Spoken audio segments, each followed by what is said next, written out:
Vamos a ponernos de pie, vamos a orar.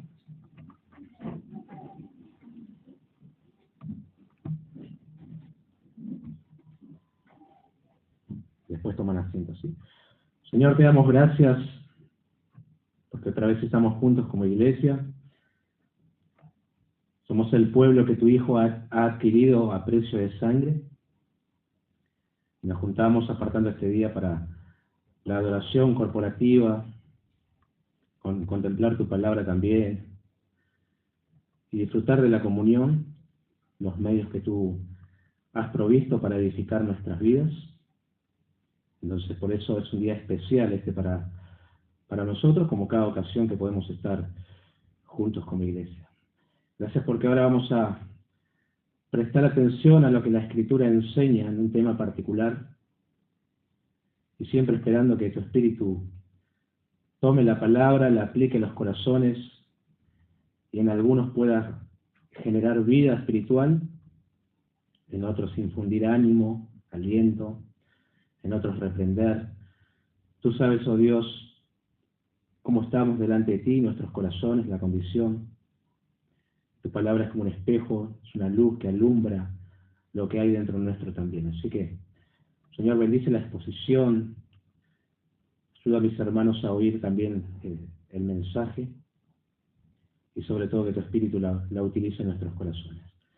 Como siempre, en el nombre de Jesús. Amén. Muy bien, tomen asientos. Vamos a parar unos 3 domingos con 1 Samuel. Hay algunas cosas que quiero compartir y después volvemos al libro, ¿no? Y comenzamos, con la introducción y después vamos a ir a algunos versículos. Tengo muchos hoy, así que si los quieren buscar, estén atentos, si no, van escuchando la lectura, ¿no? Ahora, qué lindo es ser parte de una iglesia, ¿no?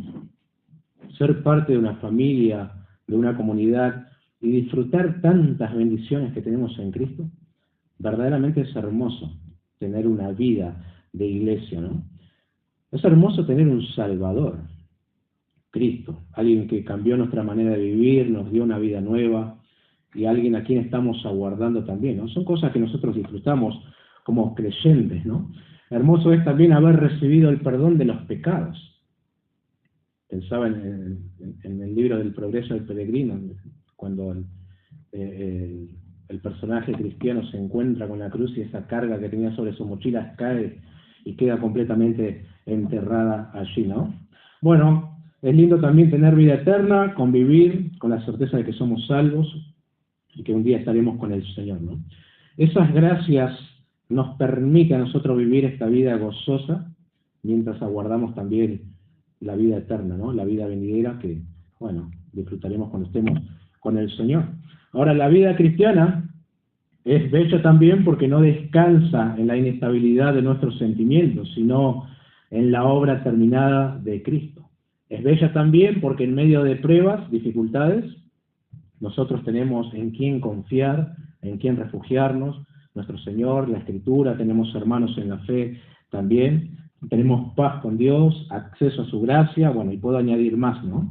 Es una vida cristiana también marcada por la presencia del Espíritu Santo en nuestros corazones, animando, fortaleciendo, reprendiendo, son cosas por las cuales uno puede dar gracias a Dios. Es hermosa también porque ya no caminamos en tinieblas, caminamos en luz, tenemos un propósito, tenemos esperanza, no exento de dificultades, por supuesto, pero equipados, ¿no? Con la guía del Señor y, como mencioné, a la familia de la fe también. Y todo esto, ¿verdad? Uno lo atesora, pero a la vez lo desea para el otro, sobre todo para nuestros allegados, ¿no? Nuestras familias, amigos, hermanos. Por ejemplo, pregunto aquí, ¿quién no desea que su cónyuge, sus padres, sus hijos, sus hermanos, sus amigos conozcan al Señor? Es lo que queremos, ¿no? Y es un deseo que se convierte en oración. Oramos por ellos para que el Señor les dé esa vida que a nosotros nos ha sido dada y impartida. Es lo que más queremos, pienso yo, ¿no? Y a veces decimos con suspiro, qué lástima que esta persona no viene a los pies del Señor. ¿Cuánto cambiaría su vida si lo hiciera? Saldría de esa condición lamentable si solamente entregara su vida a Cristo.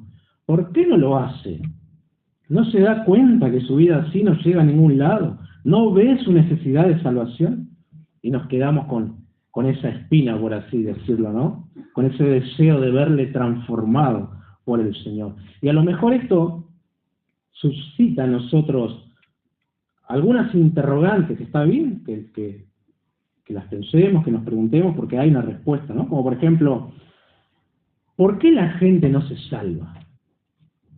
¿Qué es lo que les impide venir a Cristo? ¿No? Si nosotros hemos respondido al llamado y nosotros no somos ningunos campeones, no somos mejores moralmente que ellos, estamos todos dentro de la misma bolsa. ¿Por qué algunos creen y otros no? ¿Por qué algunos permanecen indiferentes, otros resisten y otros incluso hasta rechazan abiertamente a Cristo con un ateísmo práctico, por así decirlo, ¿no? Estamos todos en la misma. Los teólogos a lo mejor pueden salirme con los tapones de punta, pero ¿qué? ¿No crees en la predestinación? ¿No crees en la elección incondicional antes de la fundación del mundo? ¡Qué novato sos! Tranquilo. Tengo balas también para ustedes, ¿no? Pero quiero abordar esta pregunta, hermano. Creo lo mismo que ustedes, quédense tranquilos. Quiero abordar estas preguntas desde un ángulo que la misma Escritura también nos permite, la responsabilidad y la condición del ser humano. Sin negar la soberanía de Dios, por supuesto, hoy no vamos a empezar desde arriba, como quien dice. Vamos a empezar desde abajo. No desde los decretos eternos de Dios, sino desde el corazón humano, que la Biblia también describe, ¿no? Y luego va a ser necesario finalizar con lo de arriba. Si no lo hacemos así, el mensaje estaría incompleto, ¿no? Así que tratemos de responder una pregunta. ¿Por qué la gente no se salva? En primer lugar, diremos que la gente no se salva porque no ve. ¿Cómo que no ve? ¿Tiene cataratas? ¿Tiene miopía? ¿Por qué no ve? Bueno, algo así. No ve su condición real, no percibe la gravedad de su pecado, ni la urgencia de su necesidad, y más aún, no ve la gloria de Cristo como algo deseable, ¿no? Puede oír el Evangelio, incluso puede entender muchas cosas de la Escritura, porque la mayoría son narraciones, historias que se entienden fácilmente, puede repetir conceptos, puede entender ciertos datos, pero no lo puede ver espiritualmente. No tiene los ojos para poder ver eso. La Escritura en 2 Corintios 4:4 dice que el Dios de este siglo, una referencia a Satanás, cegó el entendimiento de los incrédulos para que no les resplandezca la luz del Evangelio de la gloria de Cristo. Es una ceguera real de la que estoy hablando, ¿no? Es una incapacidad para percibir lo que está delante de sus ojos. Por eso, desde el punto de vista humano, desde lo humano mejor, el problema no es simplemente falta de información, como si todo se resolviera en la vida explicando mejor el Evangelio, por ejemplo. Hay personas que han escuchado muchas veces, otros han crecido en contextos cristianos y sin embargo siguen sin ver. Todavía la ceguera está en sus ojos, ¿no? Uno como que los quiere cachetear. ¿Cómo que no ves? ¿No ves que esta vida es mejor?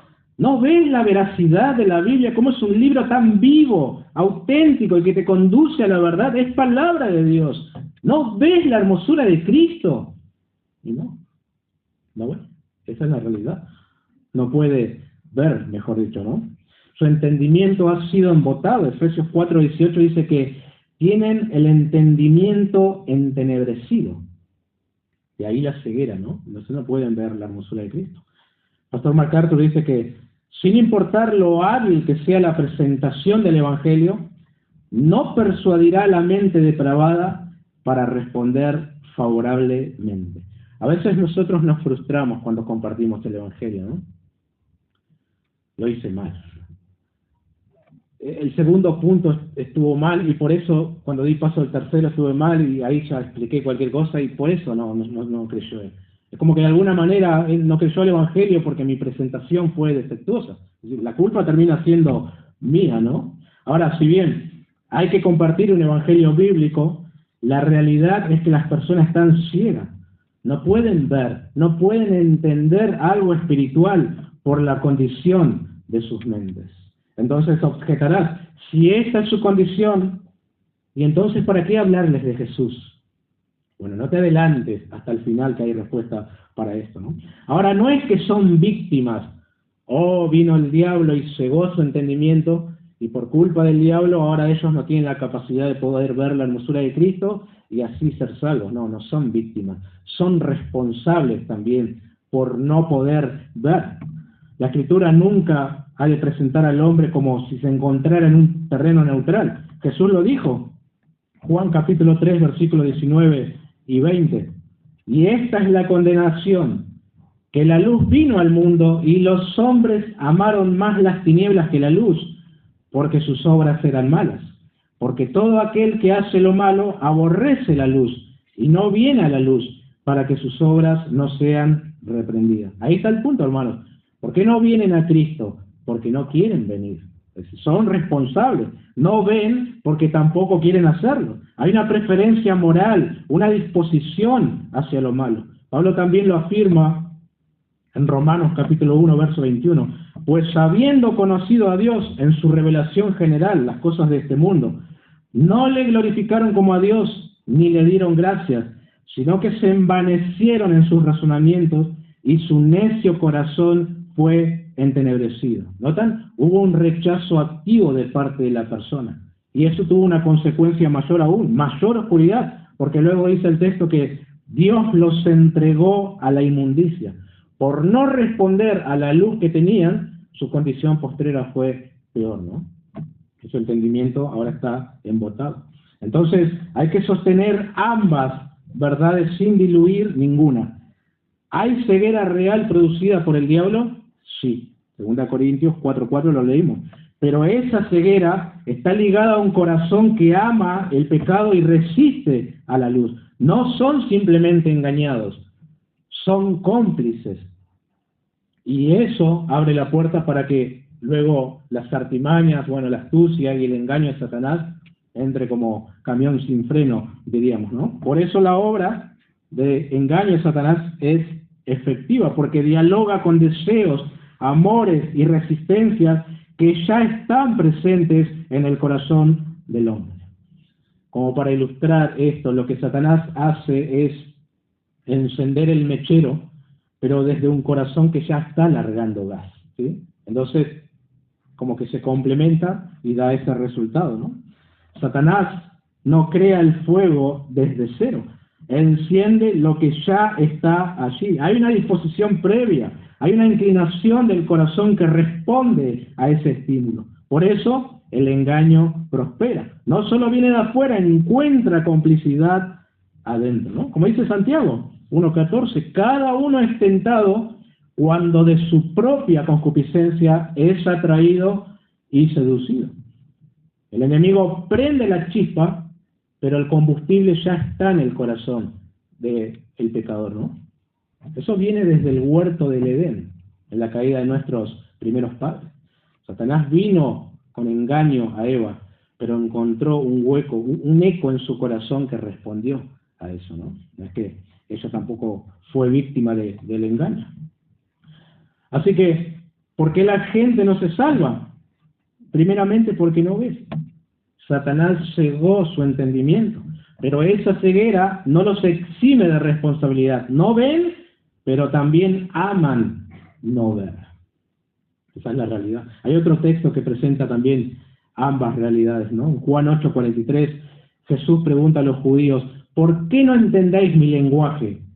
Porque no podéis escuchar mi palabra. Allí el Señor afirma la incapacidad. No podéis escuchar mi palabra. Hay una sordera real, una imposibilidad espiritual de percibir y recibir la verdad. Pero esa no es toda la escena.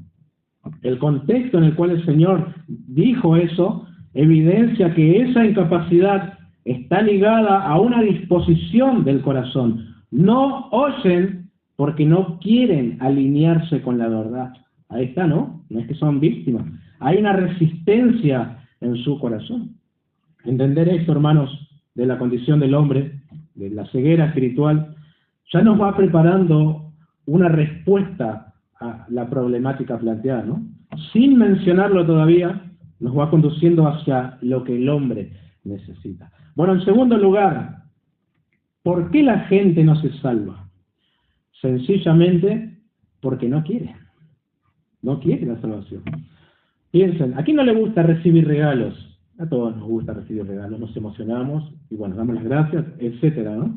Ahora, cuando se ofrece el regalo de la salvación, la gran mayoría no quiere recibir ese regalo.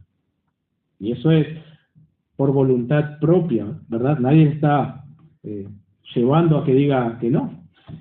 Se trata solo de levantar las manos de la fe, recibir la dádiva de salvación y eso es todo. Pero la mayoría no quiere, ¿no? Aquí entramos, hermanos, al terreno de la voluntad. No solo es un problema de entendimiento, no ve la persona, también de disposición interna, no están dispuestos a venir a Cristo. El Señor lo afirma con claridad en Juan, capítulo 5, verso 40, y Él lo hace dirigiéndose allí a un grupo religioso que conocía bastante bien la Escritura, la estudiaban, la memorizaban e incluso también la enseñaban y bueno, también aparentemente esperaban al Mesías. A ellos les dijo, no queréis venir a mí para que tengáis vida.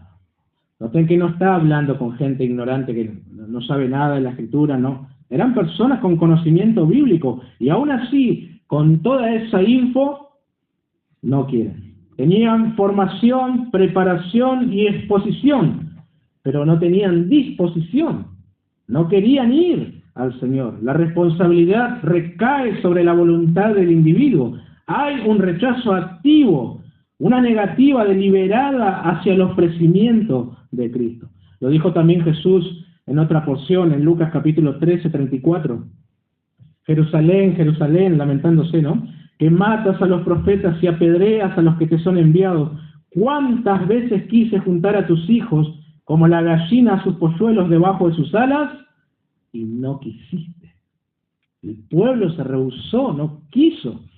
Está el deseo expresado de Cristo de reunirlos y la negativa persistente del pueblo. No quisieron. En ocasiones hasta Jesús se privó de hacer ciertos milagros por la incredulidad de la gente. Creían en Él, no realizaban milagros. Otra vez, hermanos, esto confirma que el problema no es meramente intelectual, es moral y volitivo. El hombre no es un espectador neutral que evalúa evidencia, es alguien cuyos afectos y deseos están comprometidos. Por eso el rechazo al Evangelio es una resistencia del corazón. No quiero creer en el Evangelio. Por lo tanto, rechazo a Jesús, ¿no? Alguien dijo que la condenación eterna no es por falta de conocimiento, sino por falta de voluntad. No porque nunca hayan oído, sino porque no quieren oír, rehúsan venir. O a la hora de responder a la luz que tienen, la respuesta es, no quiero saber nada con Dios. De ahí su condenación. Dijo Jesús en Juan 3:36, el que cree en el Hijo, pasaje conocido, tiene vida eterna. Pero el que rehúsa creer en el Hijo, no verá la vida, sino que la ira de Dios está sobre él. No dice que estará en el futuro, ya está, reposa sobre la cabeza del individuo. Ahí está con toda claridad. Jesús no dice el que no pudo creer, sino el que rehúsa creer, el que no quiere. Eso es voluntario. Uno mismo se está negando. Ahora, por supuesto, esto nos conduce a otra pregunta que debe responderse antes de avanzar a una tercera razón. ¿Por qué la gente no quiere venir a Cristo y ser salva si es hermosa la vida con Cristo? Bueno, porque venir a Cristo implica demandas que el corazón en su estado natural no está dispuesto a recibir y lo rechaza profundamente. Implica, en primer lugar, arrepentirse. No es solo aceptar a Jesús, no es levantar la mano, no es repetir una oración, es reconocer, soy un pecador, he vivido de espaldas a Dios, le he ofendido, y eso hiere el orgullo, y uno no quiere arrepentirse. Por eso Hechos 17:30, entre tantos pasajes, en la predicación de Pablo en Atenas, él incluye el arrepentimiento. Dios, habiendo pasado por alto los tiempos de esta ignorancia, ahora manda a todos los hombres en todo lugar que se arrepientan. Fue el mensaje de Jesús, el mensaje de Juan, el mensaje de los apóstoles. El hombre debe arrepentirse también. Implica también rendirse. Cristo no viene a ocupar un lugar secundario en tu vida. Él viene como Señor. Y el hombre en su estado natural no quiere perder el control de su vida. Él quiere seguir siendo autónomo, él quiere seguir tomando sus decisiones, y Cristo en esas condiciones, no. Él viene para ser Señor. En Lucas 9:23, Señor demanda que quiere venir en pos de mí, niéguese a sí mismo. Tome su cruz y sígame, ¿no? Todo o nada. Implica además abandonar ídolos, todo aquello que compite con Dios, y acá hay mucho, hermanos. Placer, dinero, relaciones, vicios, familia, reputación, todo debe ser puesto en su lugar, y eso cuesta. ¿Recuerdan aquel joven rico que vino a Jesús? ¿Qué tengo que hacer para alcanzar la salvación, etcétera? Bueno, hace esto y aquello y lo otro. Y él se fue triste, porque amaba más la riqueza que al propio Señor, ¿no? No quería pagar el costo. Implica también exponerse a la luz. La luz revela lo que somos, como decía, como ya leímos en Juan 3:20. El que hace lo malo aborrece la luz y no viene a la luz para que sus obras no sean reprendidas. Entonces, cuando uno pregunta, ¿por qué no vienen a Cristo? Y la respuesta es un tanto incómoda, ¿verdad? No vienen porque venir a Él implica entregar algo que nadie está dispuesto a entregar. Esas son las condiciones. Él lo exige todo. No solamente una parte de tu vida, es todo o nada, ¿no? Si no, es mejor que no le siga. Ahora, a medida que vas escuchando esto, ustedes que ya son creyentes en el Señor, no estén pensando que había algo mejor en vos que otro, ¿no? O como que había una ventaja moral, espiritual sobre otro. Hay que llegar hasta el final del diagnóstico bíblico, ¿no? Bueno, en tercer lugar, ¿por qué la gente no se salva? Por su condición. Explico esto. Acá hablamos de la naturaleza del hombre. De alguna manera los dos primeros puntos, la ceguera espiritual y la voluntad que se niega, están condicionadas a esta. Voy a desprender varios subpuntos para hablar de la condición del hombre, ¿no? Primero, muerte espiritual. Efesios 2, versículo 1 dice: y Él os dio vida a vosotros cuando estabais muertos en vuestros delitos y pecados. Esa es la condición natural de un individuo que no cree en Cristo. No es su Señor, no es un Salvador. Es el estado en el que estábamos también todos nosotros antes de que el Señor nos salvara, ¿verdad? Hacíamos muchas cosas, por supuesto. Decidir, trabajar, amar, e incluso cosas buenas moralmente. Sin embargo, delante de Dios estábamos muertos. Él nos veía de esa manera, y así éramos, ¿no? Algunos hasta tenían vida religiosa activa. Rezaban, hacían caridad, peregrinaban, se persignaban, ayudaban al prójimo, lo que sea. Pero su condición no cambiaba para nada. Seguía siendo la misma delante de Dios. Cuando Dios los miraba, solamente veía un cadáver en putrefacción por el pecado, ¿no? Esa es la condición. Éramos como muerto vivo. Estábamos vivos, pero las realidades espirituales nos eran ajenas, separados de Dios, sin capacidad de agradarle verdaderamente, sin poder cumplir con sus demandas de santidad. Nada resume mejor que esa condición, esa etiqueta, por así decirlo: muerto en delitos y pecados. Segundo, otra condición: alejado y enemigo de Dios. Colosenses 1:21. Y a vosotros también, que erais en otro tiempo extraños y enemigos en vuestra mente, haciendo malas obras. Hasta ahí nomás, ¿no? Acá estamos avanzando un poquito más en el diagnóstico. No solo hay muerte espiritual, hay también distancia y hostilidad. Por un lado estábamos alejados, extraños, es decir, separados de Dios, sin comunión, sin relación verdadera. A lo mejor alguien hizo acá la comunión, la confirmación, yo hice solamente la primera parte. Agarrabas un rosario, mandabas un Padre Nuestro, ibas a misa, pero la realidad era que eras extraño y enemigo de Dios. Claro, vos pensabas todo lo contrario en ese momento, ¿no? No pertenecíamos a su reino, no vivíamos bajo su señorío. Pero además, éramos enemigos en nuestra mente de Dios. ¿Qué quiere decir eso, no? Eso es una oposición interna. La forma de pensar, los valores, los criterios, todo estaba en conflicto a cómo piensa Dios, ¿no?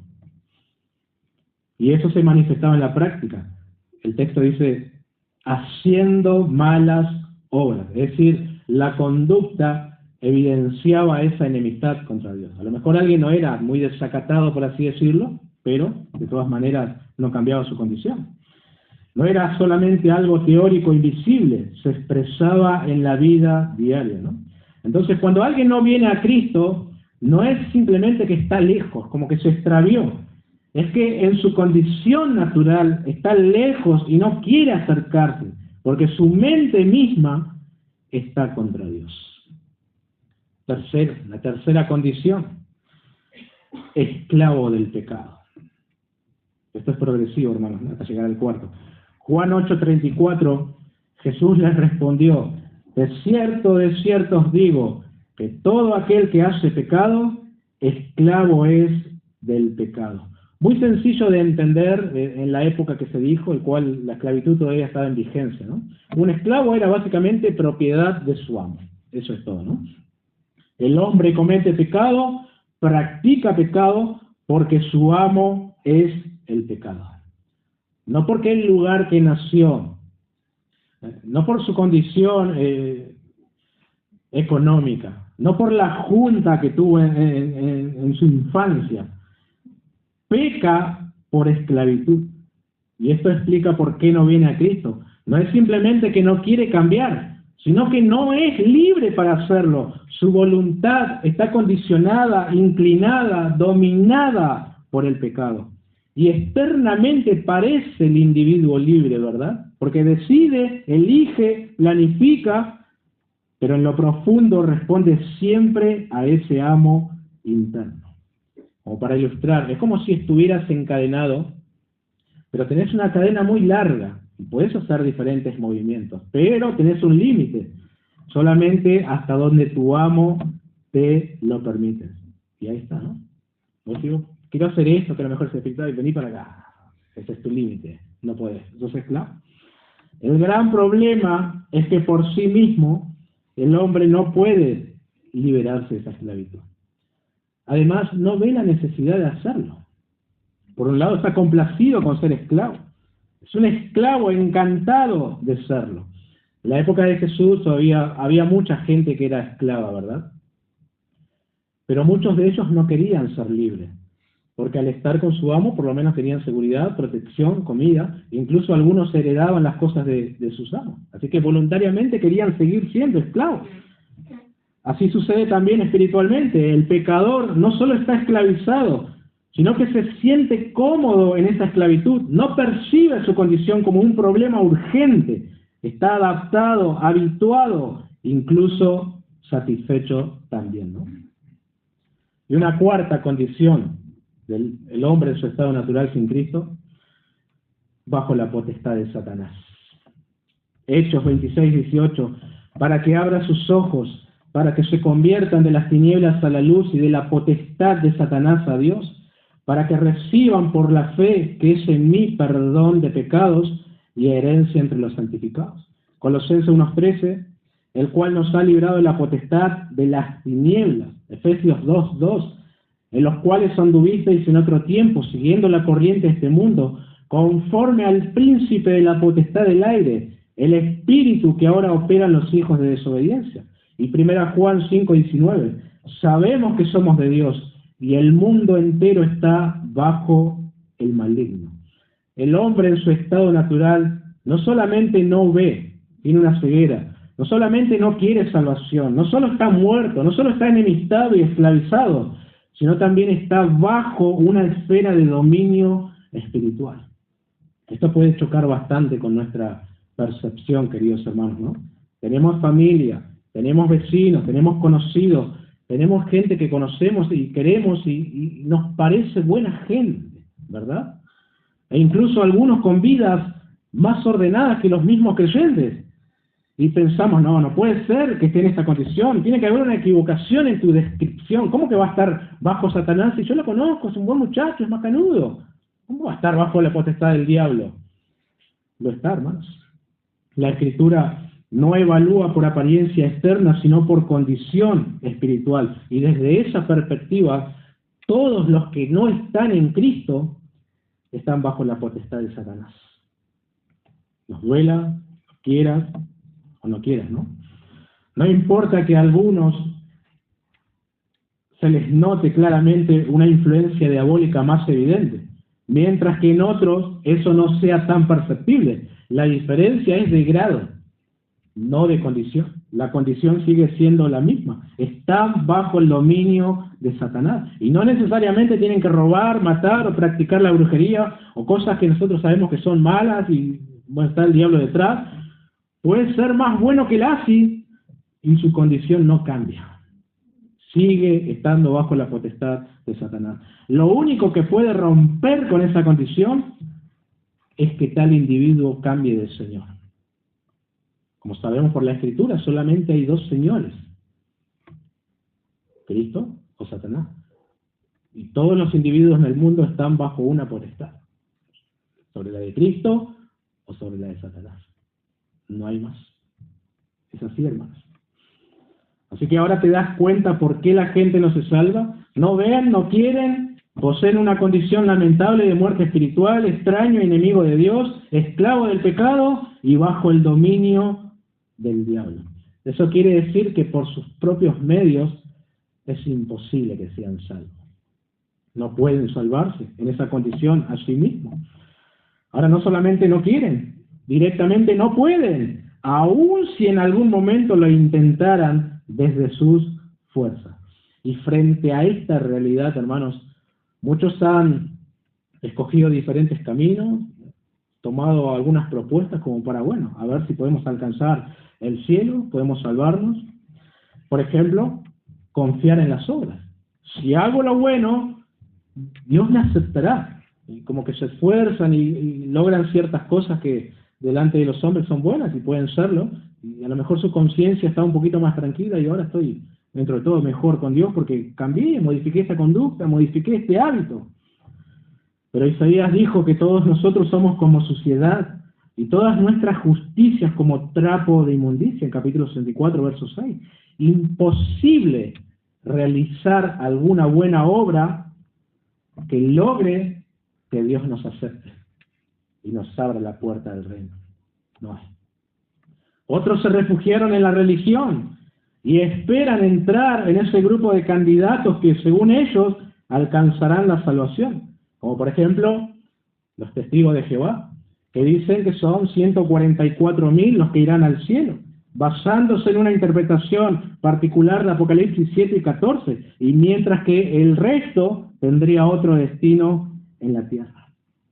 Pero como he dicho otras veces, hermanos, la religión es solamente el intento del hombre de llegar a Dios. El Evangelio es diferente. Es Dios viniendo al hombre. Vaya diferencia, ¿no? Todas las religiones del mundo conducen al mismo destino, el infierno eterno. Todas están bajo el dominio de Satanás.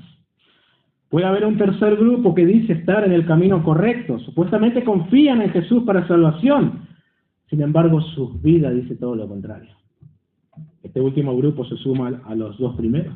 Hay una profesión, pero sin transformación. Y Jesús dijo, no todo aquel que me dice Señor, Señor, entrará en el reino de los cielos, ¿no? Así que a todos estos en aquel día, cuando se presenten delante del Señor, se les dirá, apártense de mí, hacedores de maldad. Nunca los conocí. Allí será el lloro y el crujir de dientes, como dice la Escritura, ¿no? Volviendo a la pregunta de cabecera, ¿por qué la gente no se salva? Ya vimos el diagnóstico. Ahora nos toca brindar una respuesta, ¿no? La solución.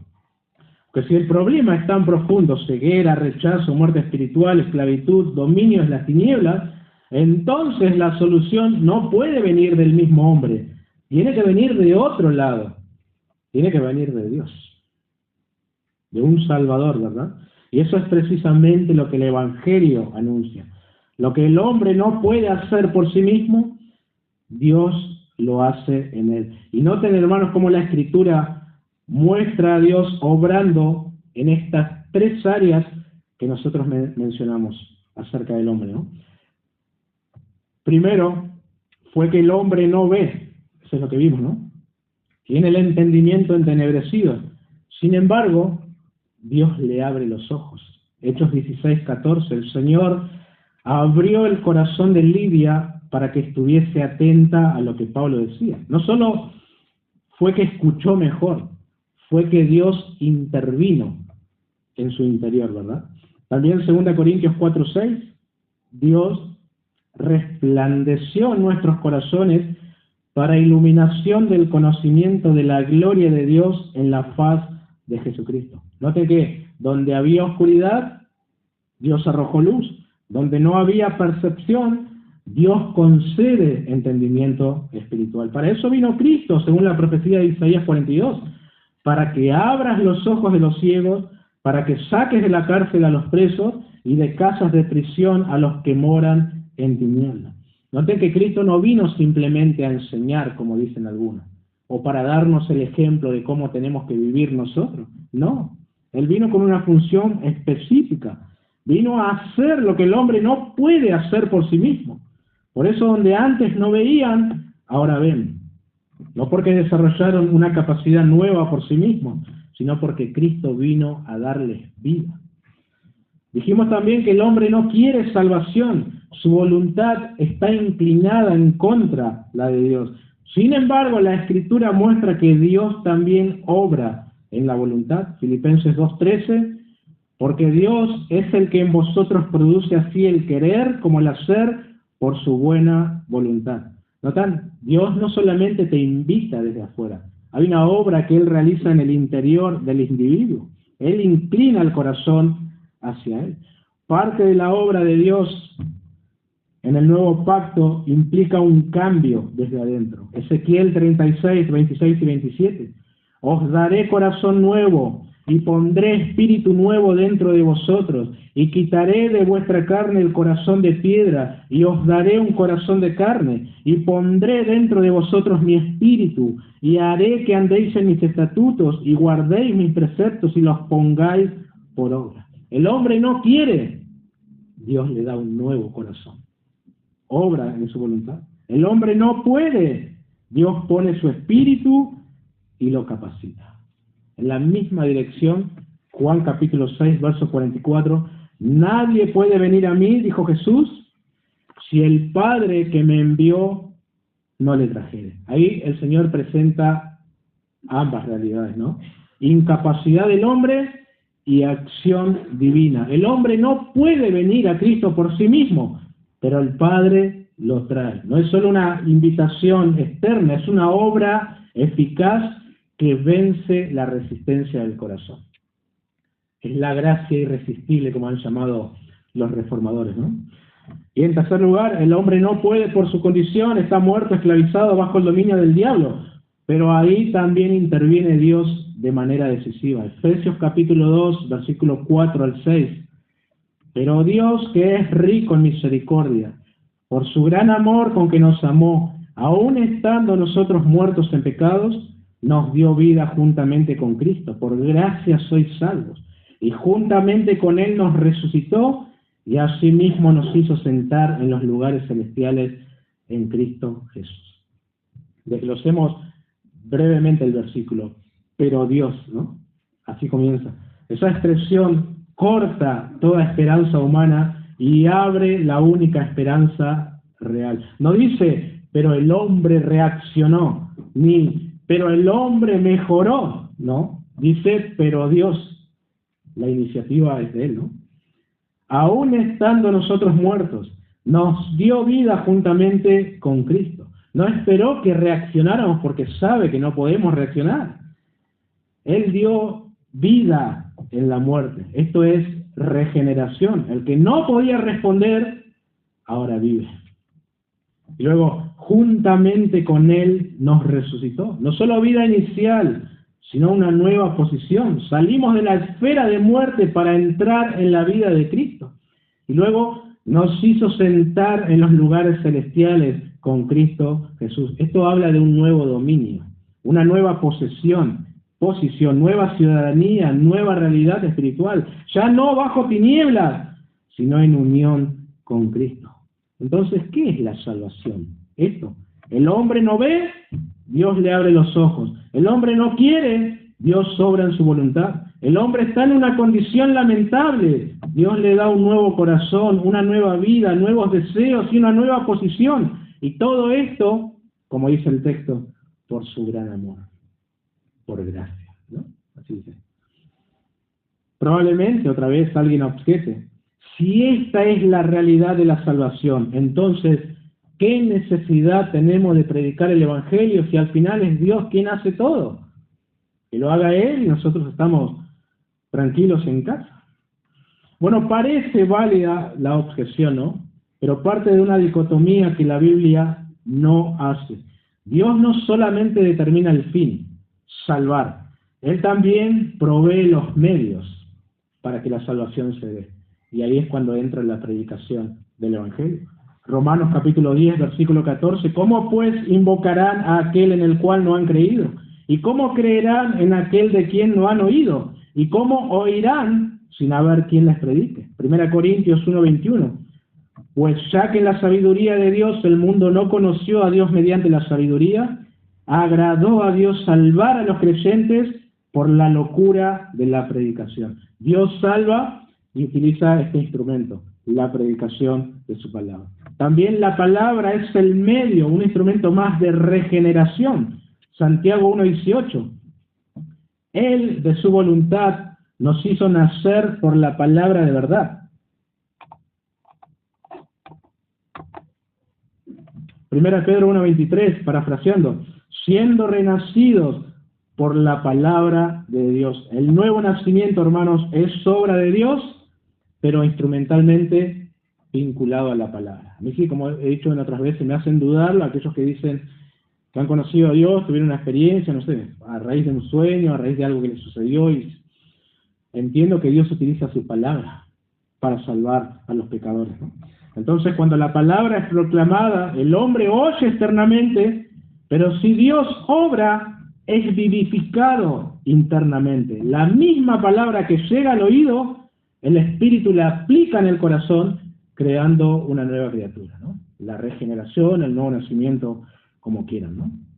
Y de repente aquel que no veía, el velo le fue quitado y ahora ve su condición lamentable, ¿no?